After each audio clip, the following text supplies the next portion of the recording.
Everybody, this is Jacob Lotstein. I'm a third-year resident at Maine Medical Center Emergency Residency. We're going to be talking today about the bedside emergency ultrasound of the thoracic aorta.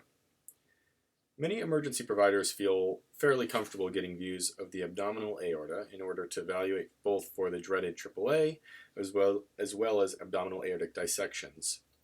However, examining the thoracic aorta is a much more difficult procedure due to the anatomy in that region. There are multiple bony and air-filled structures surrounding this portion of the aorta, limiting ultrasound waves from transmitting and getting a clear view. Now, that being said, this can be an extremely valuable skill to gain given the fact that aortic dissection is one of the most dangerous and timely diagnoses that we make as emergency physicians. So there are two main views that we can use to visualize the thoracic aorta. The first is the transthoracic parasternal view. This is one that many are familiar with already as a part of the essential bedside echocardiogram. In this view, we typically evaluate two portions of the aorta.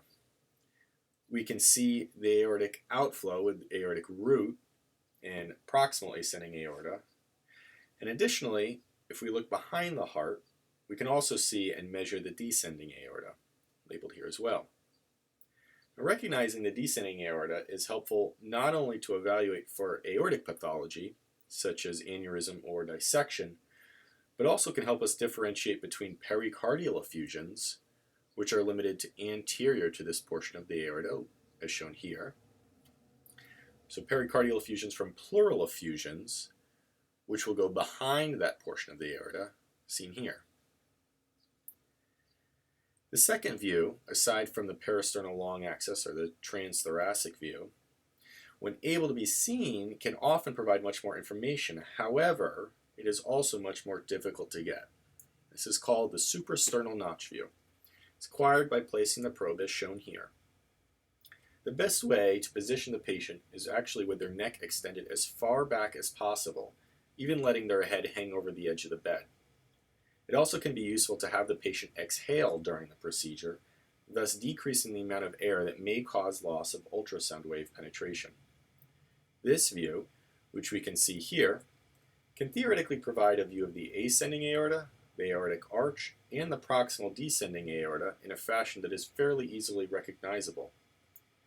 Another view can be seen here. Again, the difficulty getting the suprasternal notch view is the fact that it can be an uncomfortable position for a pressure to be applied with, such as a probe, as well as the air-filled structures of the trachea and lungs, and the bony structures of the sternum and ribs surrounding the area and potentially blocking ultrasound waves from penetrating. So now that we've seen some normal views of the aorta, let's take a look at some pathology. So here is a transthoracic parasternal long axis view. Left ventricle labeled on the left side of the screen. And here we can see the aortic root, and where the arrow is demonstrates an intimal flap demonstrating an acute aortic dissection. Here is a video, again parasternal long axis view, and if you'll focus your attention posterior to the heart, we can see the descending aorta in the back here. And if we'll notice, again on this posterior aspect of the descending aorta, a small flap can be seen coming in and out of view in the middle of this video. This patient came in with severe tearing chest pain and later had a CT angiogram demonstrating and confirming acute aortic dissection, the descending aorta.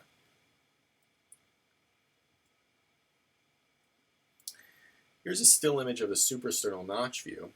On the left side of the screen, we can see the ascending aorta. And on the top of the screen, where the arrow is pointing, is another acute aortic dissection with the intimal flap as seen. And finally, we've got a video of the suprasternal notch view. And there's a lot going on the screen, but on the left side of the screen, we'll see the ascending aorta. In the top middle of the screen is the aortic arch. The descending aorta can't well be visualized here.